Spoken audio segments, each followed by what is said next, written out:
Hey everybody, Adam Bate here, older brother at SEO Brothers, and in today's video, I'm going to be talking about blog posts and blog content. Specifically, I'm going to give you 3 things that you can do right now today in order to improve the value and traffic of your existing blog posts and future blog content as well.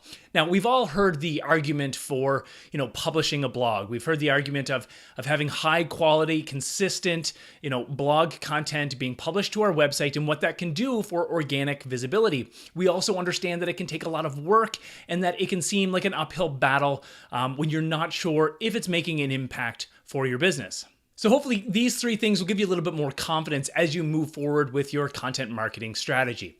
Now, number 1 is to publish your content around themes. And these can be themes based on the time of year, or they can be simply, per month or per quarter, depending on your business and how much content you're publishing.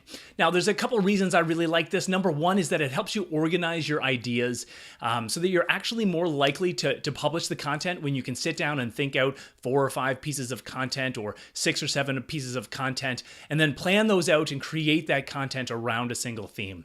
The second benefit of it is that it, like last video when we talked about content silos, what this does is it creates, 4, 5, 6, 7 very relevant pieces of content on a single topic that will then just help each other and improve the visibility of each other in the search engines. Now, if you've watched any of my other videos, you'll notice that I follow themes when I create and publish these videos. We started these in January 2019. That was Keyword and Keyword Research Month. We're now in February. We're looking at on-page content and on-page optimization. Next month in March will be link building and link profile. So this allows me to organize my thoughts and organize my content to be a little bit more consistent when publishing. Now, number 2 is to leverage this high quality content in order to create relevant internal links to your other core services or core product pages within your website. Chances are, if you're going through the effort of creating, consistent high quality content, it's likely on a theme or a topic in which you run your business. So whether or not you have a service or a product that relates to it, having this content and being able to internally link back to those content silos within our website is going to just add little extra relevance and a little extra value to your core services pages, which will then help bring those up in the search engines as well.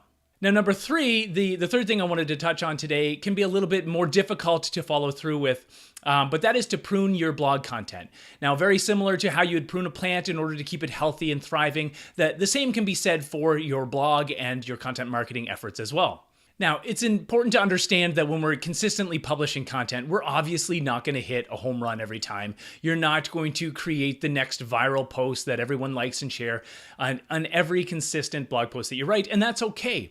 But sometimes what's going to happen is that you're going to create content that just doesn't resonate with your audience at all and just doesn't get any visibility in search engines or any traffic coming to it at all. So not to say that this is necessarily a bad thing, because this is just part of the process, but it's very important for us to identify those pieces of content and really understand what we can do with them. And so this is why we recommend at least every year, maybe every 6 months, you just do a little mini content audit of your historic blog content on your website. And what this could look like, it could be as simple as going into Google Analytics, looking over the last, say, 12 months of your content, and then really understanding what posts brought in organic traffic. So looking at just organic traffic, looking at top landing pages of your website, and then finding the blog posts that didn't perform well. So we're talking the blog posts that got maybe 0 visits organically in the last year, or maybe even up to, say, 5 visits, and then taking those blog posts and populating those in a list so that we have something to work with. Now, from here, once you have a list of your poor performing blog posts, there are a few things that we can do with them. Number 1, we can revisit and rewrite that blog content. So if it is on a topic that's very important to your overall business, if it's something that you may have a little bit more to talk about now that it's been a little bit of time since you first wrote it, go back and take another stab at it. Rewrite the content, add a little bit more content, add a little bit more value to that post, and then republish it as a new article on your website. Now, the second thing we can do to it is merge or consolidate that piece of content with another piece of content. Maybe this was a topic that you were very passionate about, and you have 2 or 3 very similar pieces of content on your website, and one of them is performing much better than, say, the other one or the other 2. What I'd then recommend is taking the content from the lower performing blog post, and if it is of value and if it is high quality, just putting this content or reworking that content and adding to the the better performing post, and then redirecting the old post or the poor performing post to the better performing post. And that's sort of your your content consolidation process. And then number 3, if none of those fit well and it's a poor performing post, what we like to do is just simply delete the post. You can just go in and save it as a draft so you don't lose the content. Let the page 404 for a little while, and then redirect that page either to the most appropriate blog post or just the most relevant category in your blog. So those are the 3 things that we can look at that you can do right now. Take action, look at your blog content, and just add a little bit more value and help it generate a little bit more traffic for your website. I hope that helps. If anyone wants to talk content strategy as it relates to SEO, I'm happy to get into more detail.